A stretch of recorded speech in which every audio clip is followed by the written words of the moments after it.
He faced villains without flinching, walked through explosions with a smirk, and became the most unshakable secret agent on screen. But off camera, Pierce Brosnan faced a grief no script could write. The woman he loved, then his daughter, taken by the same relentless disease. How does a man survive when life keeps taking everything he holds most dear? The boy nobody wanted.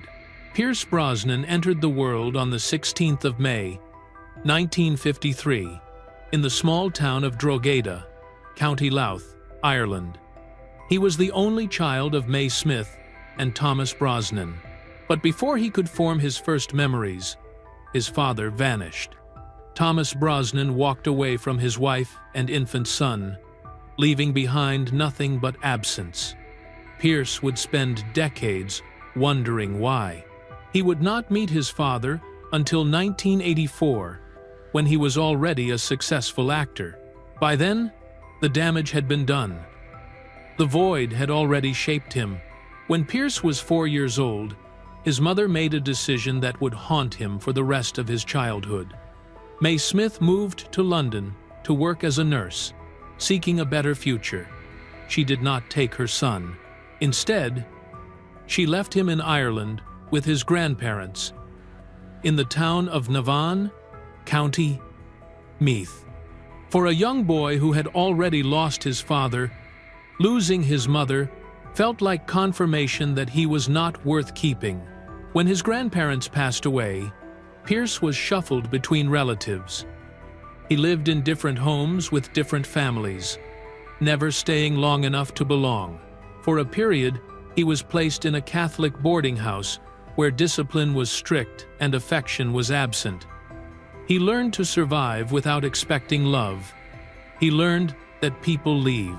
He learned to build walls around his heart, because everything outside those walls eventually disappeared.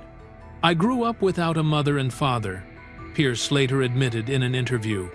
"The sense of being abandoned shaped me as a person." Those words carry the weight of a childhood spent waiting for someone to come back. No one ever did. At 16, Pierce left school. There was no money for further education, and no family pushing him toward a future. He took a job as a commercial artist, learning to work with brushes and colors. Painting became his refuge, a quiet space where he could create something permanent in a life defined by impermanence. To this day, Pierce still paints. It is where he finds peace after the chaos of film sets and the weight of memories that never fade. But the cinema called him. As a teenager in London, Pierce spent hours in darkened theaters, mesmerized by the early James Bond films. The image of the elegant, fearless spy imprinted itself on his imagination. Here was a man who was never abandoned, never helpless, never afraid. Here was everything Pierce wished he could become. That dream took root in the heart of a lonely Irish boy and refused to let go. From 1973 to 1976, Pierce trained at Drama Centre London, one of the most demanding acting schools in Britain. He learned to channel his pain into performance, to transform loneliness into presence. The abandoned boy was becoming someone else, someone the world would want to watch, the woman who saved him. In the late 1972, at a small party in London, Pierce Brosnan met Cassandra Harris. She was an Australian actress trying to establish herself in European cinema. She was elegant, warm, and possessed a quiet strength that Pierce had never encountered. From the moment they spoke, something shifted inside him. For the first time in his life, for his life too, he felt like someone wanted him to stay. Their relationship moved quickly because both of them recognized what they had found.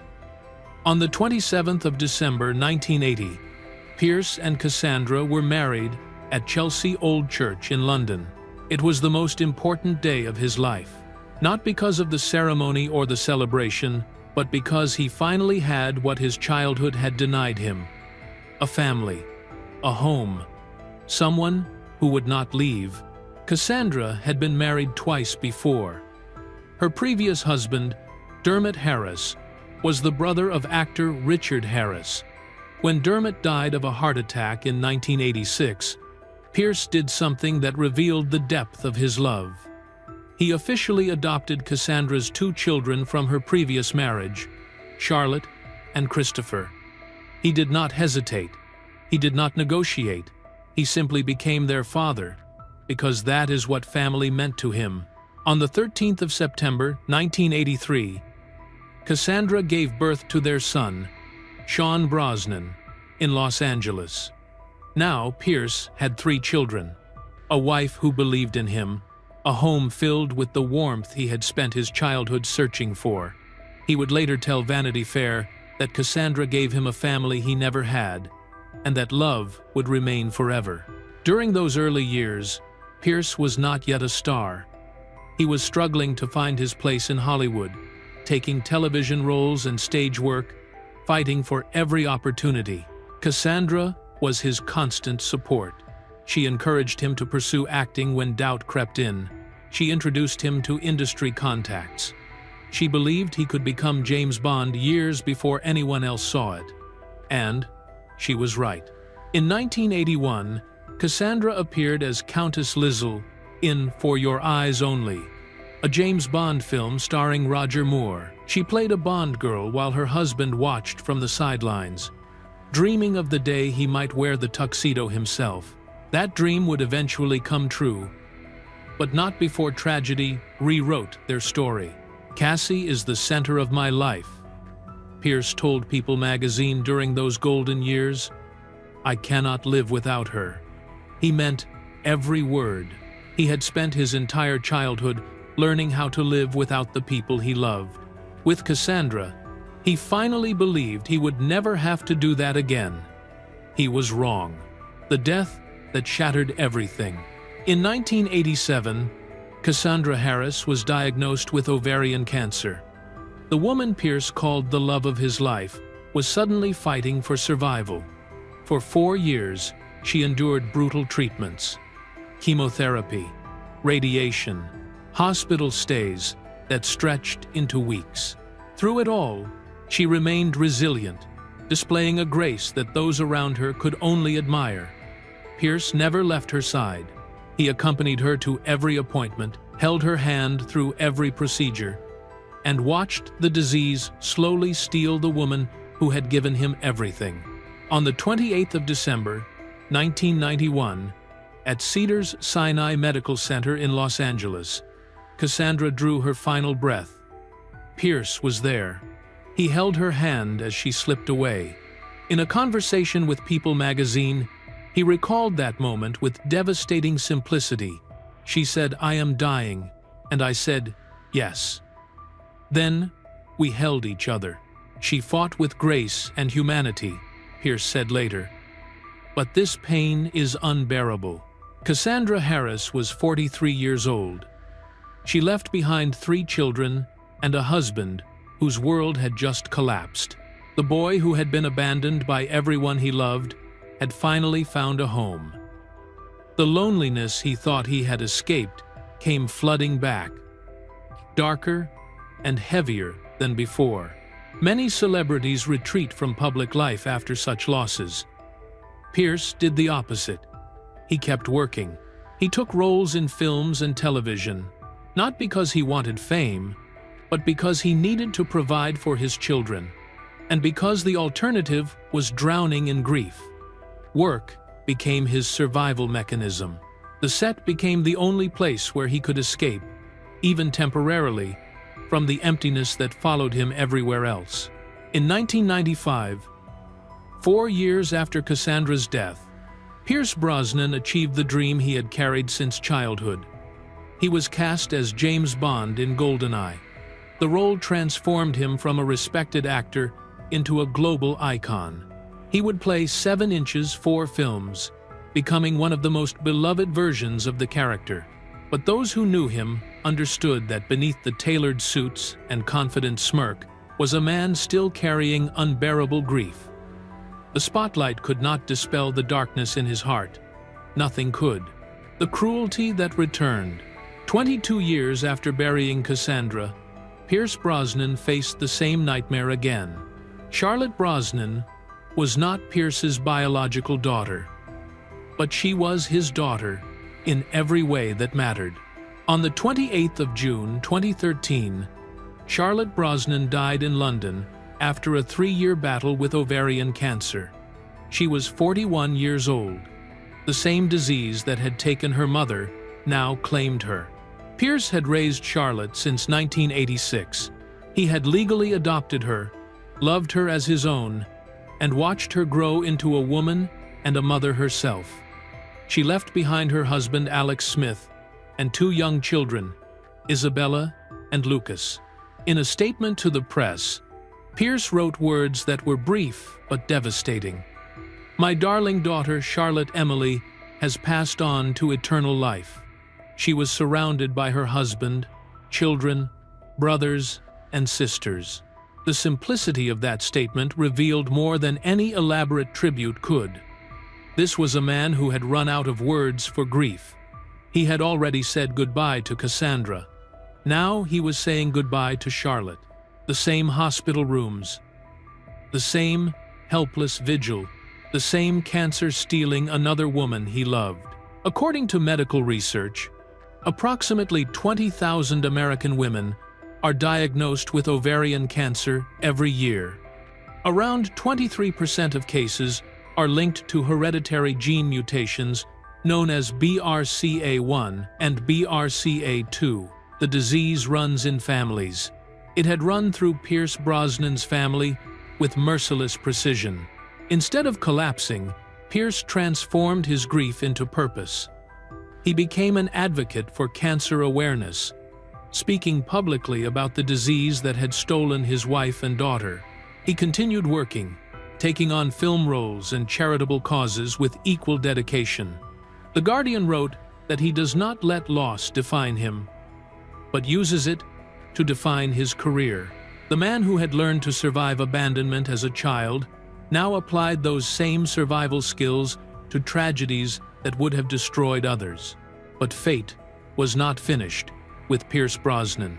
The night everything burned. On the night of the 11th of February 2015, at 9:48 p.m., an alarm shattered the quiet of the Malibu coastline. A fierce fire had erupted in the garage of Pierce Brosnan's home. The cause was determined to be an electrical short circuit. Within minutes, flames spread to part of the main structure, sending a massive column of black smoke rising into the California night sky. The Los Angeles County Fire Department deployed more than 50 personnel and multiple trucks to the scene. It took 40 minutes to bring the blaze under control. Thanks to the swift response, the fire did not consume the entire house, but the damage was severe. Losses were estimated at up to $1 million, including the garage, valuable furniture, and most notably, an Aston Martin Vanquish. The car was forever tied to James Bond, the role Pierce had embodied for nearly a decade. Television cameras captured Pierce standing in the street, staring at the smoke rising from his roof. NBC broadcast images of his face, a mixture of shock and helplessness. When a reporter asked about the situation, Pierce responded with a single sentence: "What do you think is happening?" The question was not sarcastic. It was the voice of a man watching another piece of his life disappear into flames. No one was injured.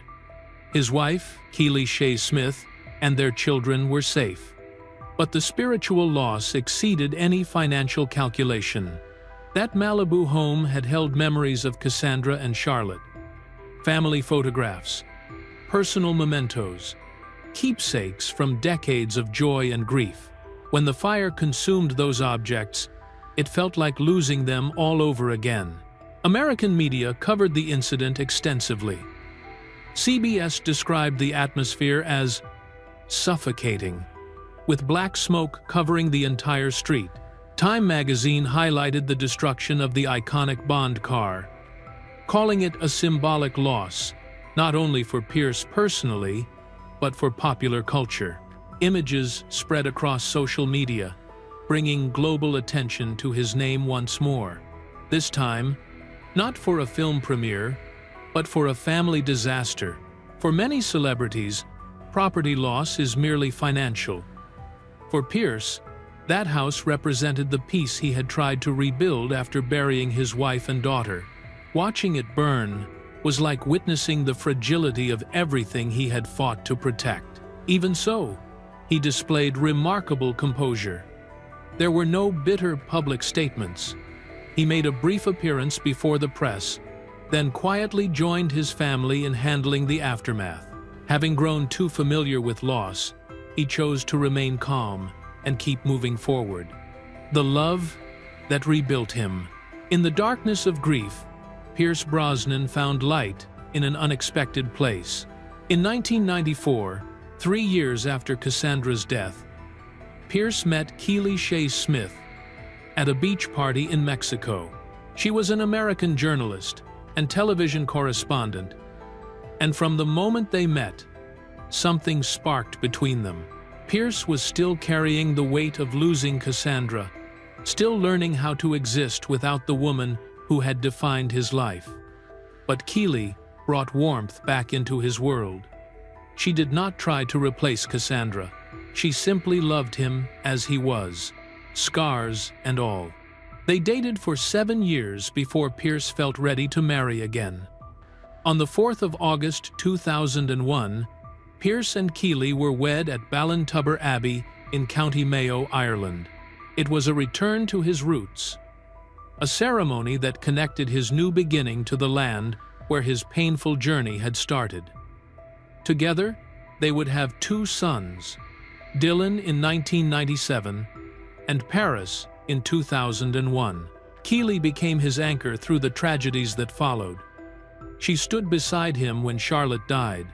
She held him when the Malibu house burned. She provided the stability that allowed him to keep functioning when grief threatened to pull him under. In interviews, Pierce has spoken of her with deep gratitude. "She saved me," he once admitted. "Without her, I do not know where I would be." Their marriage has lasted over 2 decades, surviving pressures that destroy most Hollywood relationships. Pierce has been open about his love for Keely, dismissing tabloid criticism and standing by her through every public appearance. When asked about their relationship, he speaks with the reverence of a man who understands how rare true partnership is. He lost it once. He refuses to take it for granted again. The legend who keeps rising. At 72 years old, Pierce Brosnan continues to work with the energy of someone half his age. The man who has buried a wife and daughter, who has watched his home burn, who carries scars that would have broken lesser men, refuses to slow down. His calendar remains filled with projects. His passion for acting burns as bright as ever. In 2025, he appeared in The Thursday Murder Club, directed by Chris Columbus and adapted from Richard Osman's best-selling novel. He plays Ron Ritchie, a former trade unionist with a tough, humorous personality. The film follows 4 retirees who decide to investigate a real murder, combining mystery with sharp wit. The cast includes Helen Mirren, Ben Kingsley, and Celia Imrie. Variety wrote that Brosnan shows the charm of a seasoned gentleman, bringing a balance of drama and wit.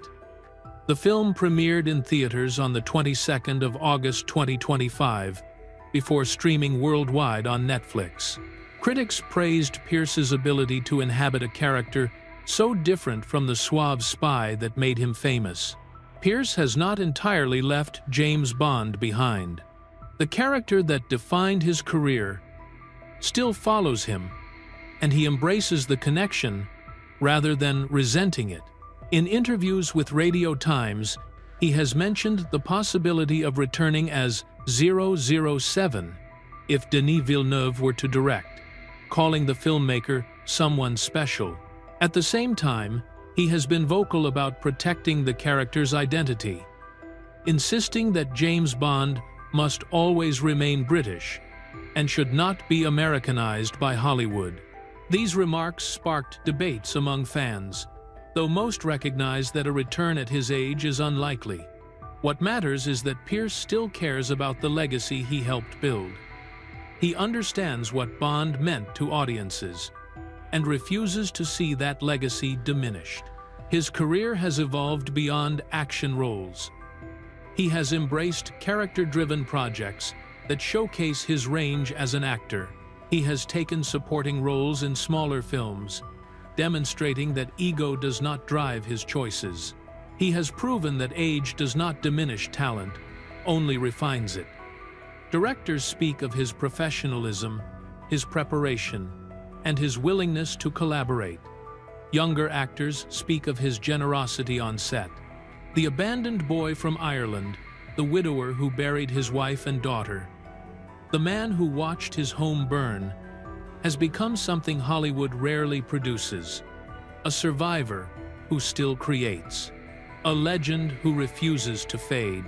Even the Yellowstone incident in 2023, when Pierce was fined for stepping into a restricted geothermal zone during a park visit, could not tarnish his reputation. He handled it with characteristic grace, pleading guilty, paying the fine, and donating additional money to park conservation. The incident became a footnote rather than a scandal, proof that decades of dignified behavior had built a reservoir of public goodwill that one minor mistake could not drain. The man behind the legend. Pierce Brosnan's life is not defined by the roles he has played, but by the battles he has survived. He lost his father before he could know him. He lost his mother to circumstance and distance. He spent his childhood wondering why no one wanted to keep him. Then he found Cassandra, built a family, and believed he had finally escaped the loneliness that had shaped him. Cancer took her away. Then it took Charlotte. Fire consumed his home and the memories inside it. Through it all, Pierce kept standing. He raised his children. He remarried and built a new family with Keeley. He continued acting, continued painting, continued living. He transformed grief into advocacy, speaking publicly about ovarian cancer and supporting research that might save other families from what he endured. He did not hide from his pain. He used it. The Guardian once wrote that Pierce Brosnan did not let tragedy define him. The BBC called him a symbol of masculinity that is generous and profound. These descriptions capture something essential about who he is. Not the suave secret agent, not the Hollywood star, the man underneath, forged by abandonment and loss, who refuses to surrender no matter what life throws at him. At 72, Pierce still trains, still works, still loves. He visits Ireland, the land that both wounded and shaped him. He paints in quiet moments, finding peace in colors. He holds Keeley close, grateful for every day they share. He carries the memories of Cassandra and Charlotte not as weights, but as reasons to keep moving forward. "I have learned that life is fragile," Pierce said in a recent interview. "You cannot control what happens. You can only control how you respond." Pierce Brosnan did not just play an unbreakable man on screen, he became one in real life. He has endured the heartbreak of losing the woman he loved, burying his daughter to the same disease, and watching his home consumed by fire. What lessons will you take from his journey? How far could you rise if life tested you the way it tested him? Yet through every loss, every moment of grief, and every challenge life threw at him, he has continued to stand, to work, and to love. His story is a testament to the human spirit, that tragedy does not have to be the end, but can become the foundation for strength, resilience, and a life lived fully. Pierce Brosnan reminds us that true heroism is not in avoiding pain, but in rising again despite it. and that is the greatest role he has ever performed.